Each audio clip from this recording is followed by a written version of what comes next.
Ini adalah satu minggu yang mengerikan, satu minggu yang penuh dengan peristiwa kecelakaan dan seluruh umat manusia berada dalam kegelapan. Ya, apa yang sebenarnya terjadi? Selamat datang dan selamat berjumpa kembali bersama saya Teguh Gusto. Bagaimanapun kabar dan dimanapun teman-teman berada, ingatlah selalu kemanusiaan bukanlah tentang apa yang Anda miliki, tetapi tentang apa yang Anda berikan kepada sesama. Seperti biasa, saya akan bercerita yang tentu saja mengenai sebuah film, dan kali ini berjudul Blindness, sebuah film yang rilis pada tahun 2008, disutradarai oleh Fernando Meirelles, serta dibintangi oleh para aktor yang kali ini saya yakin kalian sudah kenalan. Baik, kalau begitu jangan kelamaan, segera kopi disiapkan dan mari cerita kita lanjutkan. Ditampilkan pada suatu pagi di hari kerja yang tentu saja sangat padat. Tiba-tiba kemacetan memicu keributan. Seorang pebisnis bernama Ryota menghentikan mobilnya di tengah jalan karena entah mengapa ia mendadak kehilangan penglihatan. Sejumlah orang mendekati mobilnya dan salah satu dari mereka, Tom, menawarkan diri untuk mengantar Ryota pulang. Namun sesampainya di tujuan, Tom membawa kabur mobil Ryota.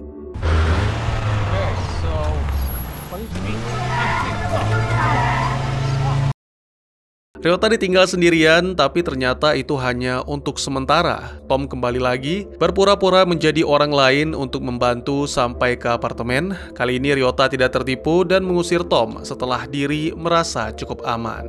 Thank you for everything. I'm so fine for now. No, thank you. All right. Thank you very much. Beberapa jam kemudian, sang istri Haruka tiba. Setelah mengetahui masalah kebutaan, Haruka segera membawa Ryota ke dokter spesialis. Karena darurat, dokter mengizinkan mereka untuk memotong antrian. Sayangnya, alat-alat tidak menunjukkan masalah atau penyakit. Dokter menduga bahwa ini masalah neurologis, jadi Ryota harus dirujuk ke rumah sakit untuk pemeriksaan lebih lanjut. Dan selain itu, dokter yang bernama Adam mengaku belum pernah mendengar kasus seperti ini sebelumnya. You see, I told you. Except I cannot see anything.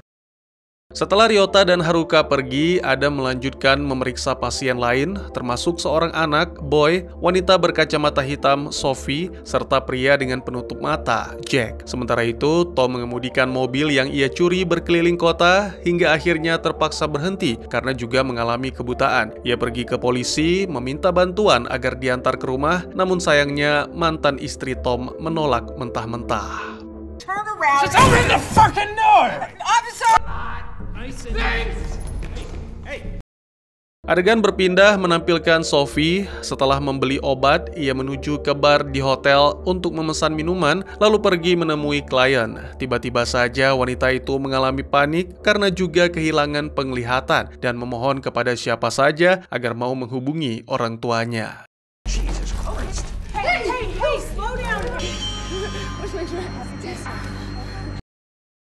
Di malam yang sama, Adam pulang ke rumah dan makan bersama sang istri, Eve. Semua baik-baik saja. Adam menceritakan apa yang dialami salah satu pasiennya dan itu benar-benar aneh. Lalu keesokan paginya, sang dokter pun mengalami kebutaan yang sama sehingga Eve menghubungi rumah sakit untuk memperingatkan kemungkinan wabah. Pihak rumah sakit percaya karena ada anak yang juga mengalami kebutaan mendadak, kasus ini menyebar ke seluruh kota dan pemerintah mulai mengambil langkah pencegahan.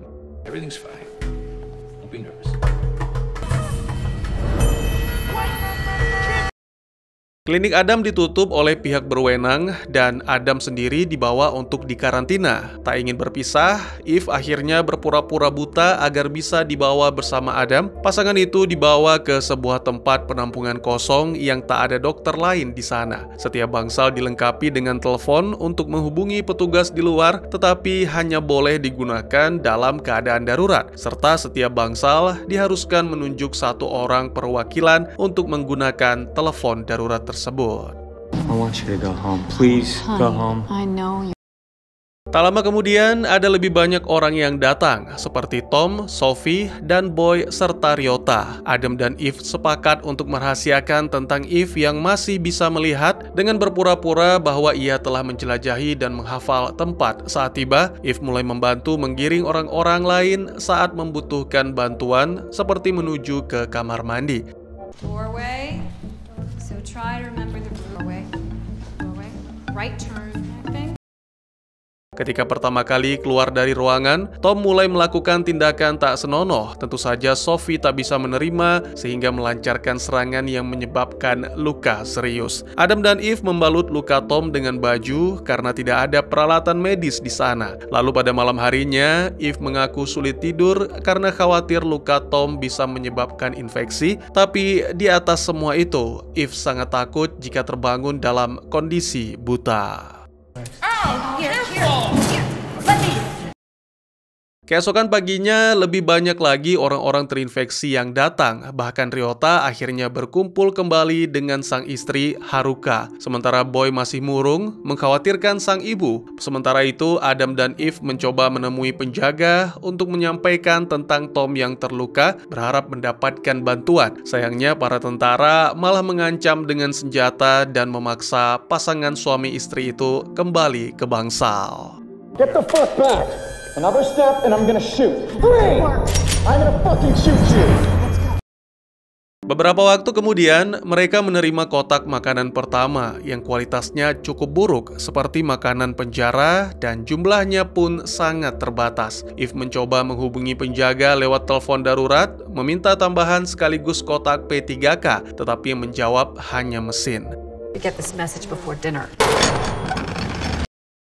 Minggu demi minggu berlalu dan setiap harinya lebih banyak orang yang dikirim ke tempat karantina. Eve memasang tali sebagai pembatas di antara bangsal dan Adam ditunjuk sebagai perwakilan bangsal 1. Namun, menjaga ketertiban di tempat itu segera menjadi sesuatu yang mustahil. Dengan semua orang buta, mereka tidak lagi peduli kebersihan dan orang-orang mulai berkeliaran tanpa busana serta buang air sembarangan. First of all, welcome to the newcomers. There's another point.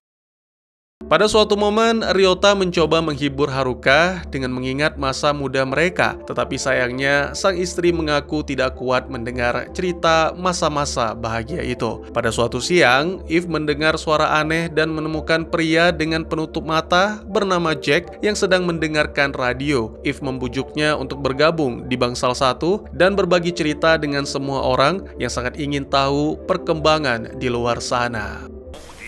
I have a radio.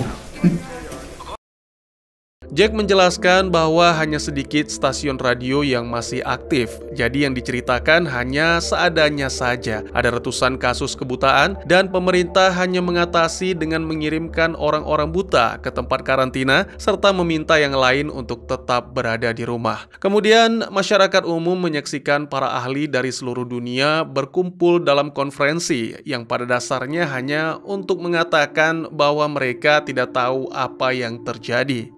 Lebih lanjut, Jack menceritakan beberapa hari kemudian, para ahli juga mulai terinfeksi dan penyakit menyebar ke seluruh negeri. Orang-orang mulai bosan tinggal di rumah dan berusaha keluar, jadi para tentara yang berjaga menangkap siapapun yang melanggar aturan. Seluruh kota pun berubah menjadi kacau, terutama karena kecelakaan lalu lintas terus terjadi, bahkan tak sedikit pesawat yang jatuh. Ini membuat warga ketakutan, sehingga memutuskan untuk tetap di rumah, dan semua tempat menjadi seperti kota mati. Pemerintah juga tidak melakukan apa-apa karena mereka juga telah kehilangan penglihatan. Dan sebagai penutup, Jack memutar sebuah lagu merdu yang menenteramkan hati.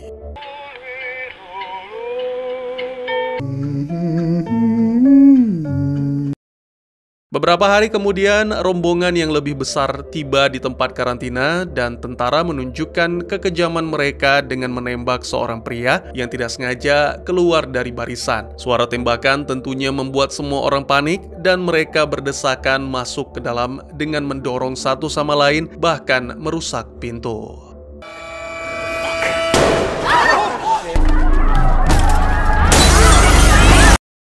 Masih belum cukup sampai di situ, yang lebih parahnya lagi, para petugas tidak mau mengambil mayat dan memerintahkan penghuni bangsal untuk menguburnya. Pada suatu momen, Eve meminta sekop yang kemudian dilempar oleh tentara ke tengah halaman. Karena masih berpura-pura buta, Eve meminta petunjuk dan para tentara malah mempermainkan, membuat Eve berputar-putar di halaman. Did you see that? The blind adapt quickly.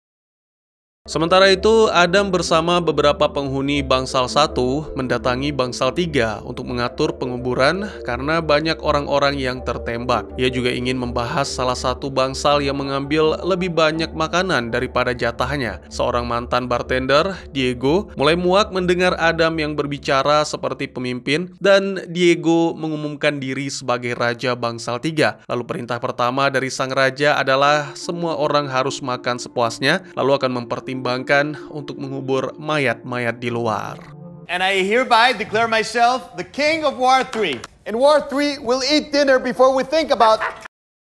Adegan kemudian berpindah menampilkan Eve memeriksa kondisi Tom yang demam akibat infeksi virus. Eve berusaha mendukung, tetapi Tom tiba-tiba mengancam setelah mengungkapkan dirinya tahu bahwa Eve tidak buta. Marah, Eve kembali ke ranjangnya meluapkan semua kekesalan, sementara Tom yang tak mampu lagi menahan rasa sakit mencoba keluar sampai akhirnya dihabisi oleh tentara.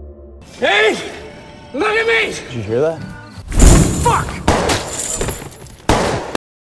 Setelah kematian Tom, Eve yang merasa bersalah mulai mempertimbangkan untuk mengungkapkan kebenaran. Tapi Adam melarang karena khawatir Eve akan dijadikan seperti perawat. Beberapa waktu kemudian, Diego menemukan kantor administrasi di tempat karantina dengan bantuan seorang akuntan dari Bangsal 3, Marcus, yang sudah buta sejak lahir sehingga lebih terbiasa hidup seperti ini. Dengan menggunakan pengeras suara, Diego mengumumkan bahwa ia akan mengambil alih tempat itu sebagai kerajaan.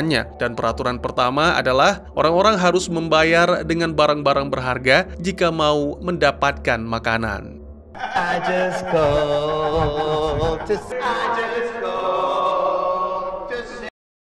Tentu saja aturan ini tidak bisa diterima dan segera terjadi kekacauan di tempat penyimpanan makanan. Ketika semuanya berebut akses, Diego pun menunjukkan senjata rahasianya. Ya, dia berhasil menyelundupkan pistol saat dibawa ke tempat karantina. Dengan tembakan peringatan, ia mengakhiri kekacauan dan mengumumkan penjagaan akan dilakukan sepanjang hari serta mengancam akan menembak siapapun yang mencoba mencuri. Beberapa berpikir untuk melawan, tetapi terlalu berbahaya menghadapi seseorang yang bersenjata. Shut up! Go! Eve mulai mengumpulkan barang dari para penghuni di bangsalnya, termasuk perhiasan seperti cincin kawin hingga benda-benda kecil di kantong mereka. Di saat yang sama, Eve menemukan gunting milik Sophie yang mana disimpan untuk dirinya sendiri. Boy tidak memiliki apapun untuk diberikan dan untungnya Sophie berbaik hati mau bertindak sebagai ibu angkat sehingga membayar untuk makanannya. Di tempat penyimpanan makanan, Marcus menggunakan pengalamannya untuk menilai kualitas barang yang diberikan hanya dengan menyentuhnya. Tapi ternyata Diego tidak memperdulikan harga barang-barang itu dan hanya memberikan beberapa kotak makanan untuk setiap bangsal, serta mengancam akan menghabisi siapapun yang berani mengeluh. Yeah, but now you get 3. You keep whining, you'll get 2. Next! Shut up! Blind man. Shut up! Shut up! Shut up! Para penghuni tidak punya pilihan selain berbagi porsi makanan yang tak cukup bahkan untuk satu orang. Di sini Adam menarik diri karena merasa gagal menjadi pemimpin. Setelah semua pergi, Sophie datang menghampiri dan mencoba untuk mengerti, membenarkan apa yang telah Adam lakukan, mengalah demi menghindari perang. Dan tiba-tiba terjadilah baku hantam dalam tanda kutip yang mustahil untuk saya tampilkan. You would have started a war for sure. A real war. Beberapa waktu kemudian, Eve melihat semua ini. Alih-alih marah, Eve mengungkapkan bahwa dia bisa mengerti dan tidak perlu berbohong karena dia tidak buta, serta meminta Sophie merahasiakannya. Seminggu kemudian, semua orang mulai kehabisan makanan. Mengetahui para penghuni tidak lagi memiliki barang-barang berharga, Diego mengumumkan bahwa para penghuni bisa membayar makanan dengan layanan baku hantam dalam tanda kutip. Women for food. Eve mencoba keluar dan menanyakan persediaan baru, namun tentara menjelaskan bahwa mereka sudah memberikan semua yang ada, jadi pembagian makanan menjadi tanggung jawab para penghuni. Diskusi dimulai di Bangsal 1 tentang bagaimana melanjutkan dan Adam menegaskan bahwa mereka tidak boleh memaksa siapapun. Jika ada yang ingin menjadi relawan, itu adalah keputusan mereka sendiri tanpa tekanan dari orang lain. I'm not going. I'm not gonna go. Setelah berpikir panjang, salah satu wanita yaitu Julie setuju untuk mengikuti aturan baru Bangsal 3 dan ini menginspirasi wanita-wanita lain termasuk Eve, Sophie, dan juga Haruka. Meskipun memang Ryota melarang, tapi Haruka telah membulatkan tekad dan tetap pergi. Beberapa waktu kemudian, Marcus datang menjemput dan membawa para wanita ke tempat penyimpanan makanan, di mana mereka akan mengalami malam terburuk yang mungkin terburuk dalam hidup.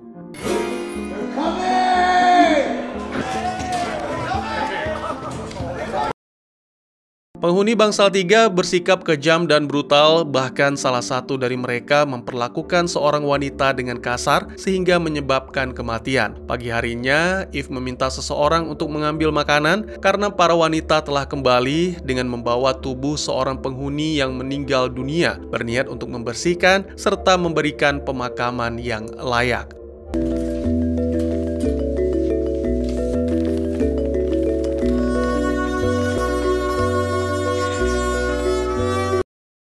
Masih di hari yang sama, Marcus mendatangi Bangsal 2 untuk mencari relawan, bahkan dengan berani mendatangi Bangsal 1 untuk memberi selamat atas kerja bagus, meskipun salah satu dari mereka tidak bisa melakukan banyak. Ternyata, penghuni Bangsal 3 tidak mengetahui bahwa salah satu wanita telah meninggal dunia. Eve memberitahu fakta ini yang membuat Marcus terdiam seketika. Oh, what happened? Did someone die? Yeah. Tanpa disadari, ocehan Marcus membuat Eve benar-benar marah. Ia membawa gunting yang disembunyikan dan pergi ke ruang penyimpanan, di mana perhatian semua orang sedang tertuju pada wanita dari Bangsal 2. Tanpa ragu, Eve menghabisi Diego, lalu menarik para wanita keluar bersamanya, serta mengecoh Marcus yang panik agar tembakannya meleset.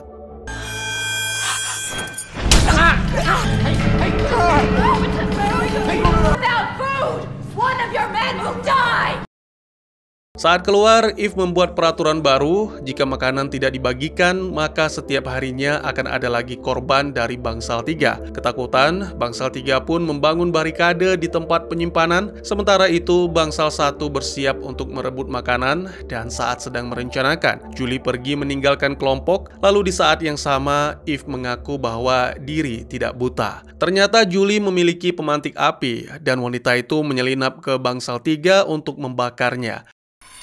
I heard something. Api menyebar dengan sangat cepat, sehingga membuat para penghuni Bangsal 3 tewas sebelum kekacauan semakin meluas. Eve memandu semua orang keluar dari tempat karantina. Sangat mengejutkan, tidak ada yang melepaskan tembakan, menandakan bahwa para penjaga sudah tidak berada di pos. Selain itu, pintu masuk pun tidak terkunci. Ini berarti satu hal, bahwa mereka telah bebas.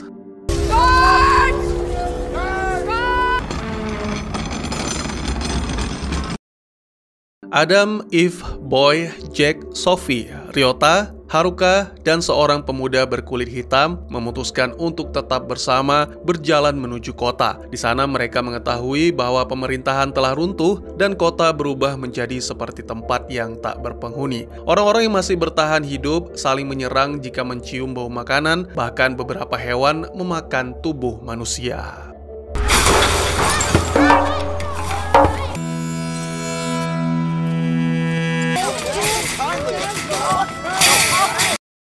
Sangat disayangkan, tanpa disadari, si pemuda berkulit hitam terpisah. Beberapa waktu kemudian, Adam dan Eve meninggalkan kelompok di sebuah bar, lalu pergi ke pertokoan untuk mencari supermarket. Di sana, orang-orang berebut makanan terakhir di rak, tetapi Eve yang masih bisa melihat menemukan tangga menuju gudang penyimpanan, sementara Adam menjaga pakaian.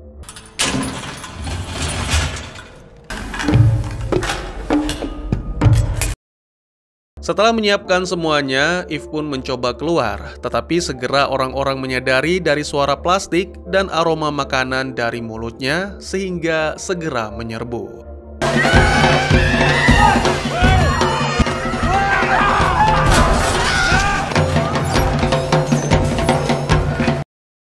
Setelah kondisi cukup aman, Eve beristirahat sembari menenangkan diri, sementara Adam kembali ke supermarket untuk mengambil pakaian yang mereka jatuhkan saat melarikan diri. Seekor anjing datang mendekat dan sepertinya ingin berteman. Tiba-tiba hujan turun dengan sangat deras dan Eve bersama anjing masuk ke dalam gereja. Tempat itu sangat penuh sesak, semua patung di sana telah ditutupi matanya, tapi seorang pendeta tetap menyampaikan firman Tuhan.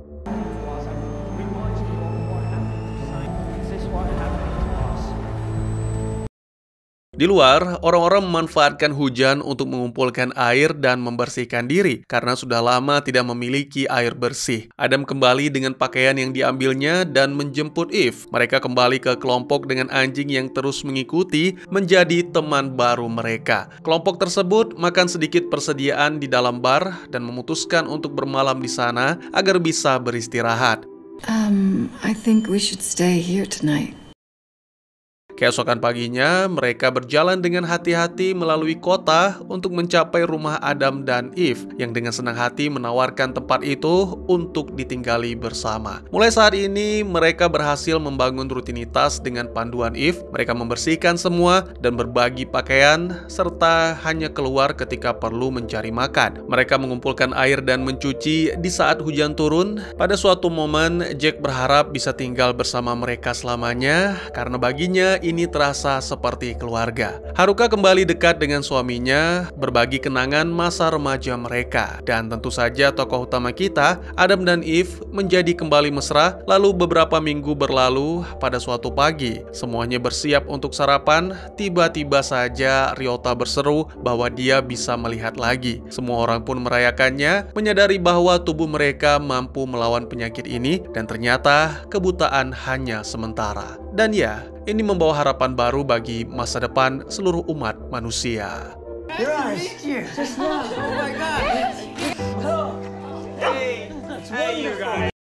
Dan tamat. Hal yang luar biasa di film ini adalah saya sama sekali tidak menyadari bahwa tidak ada satupun dari karakter memiliki nama dan semua bisa berkomunikasi dengan baik meski hanya menggunakan hello, hi, dan hey. Awalnya Jose Saramago menolak novelnya dijadikan film, tapi pada akhirnya kesepakatan pun berhasil dengan syarat film tersebut tidak akan berlatar di kota atau negara yang dikenali. Cukup unik, bukan?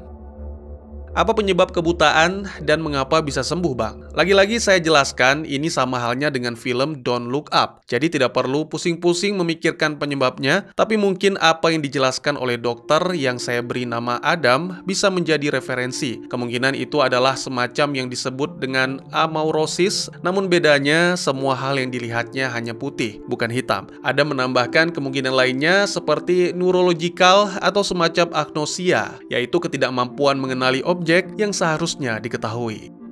Film ini adalah tentang bagaimana manusia akan berperilaku ketika tiba-tiba mereka berada dalam tekanan dan dipaksa untuk beradaptasi, serta seberapa lama mereka akan bertahan pada prinsip ketika mereka bisa terlepas dari prinsip tersebut. Hasilnya, ya bisa dilihat sendiri. Bahkan dalam penderitaan akan kebutaan dan ketidaktahuan tentang apa yang terjadi, beberapa manusia menunjukkan sifat kebinatangannya. Bangsal 3 menguasai makanan, lalu menuntut perhiasan dan barang-barang berharga kepada bangsal 1 dan 2 sebagai syarat untuk mendapatkan makanan, padahal barang-barang tersebut tidak ada harganya sama sekali.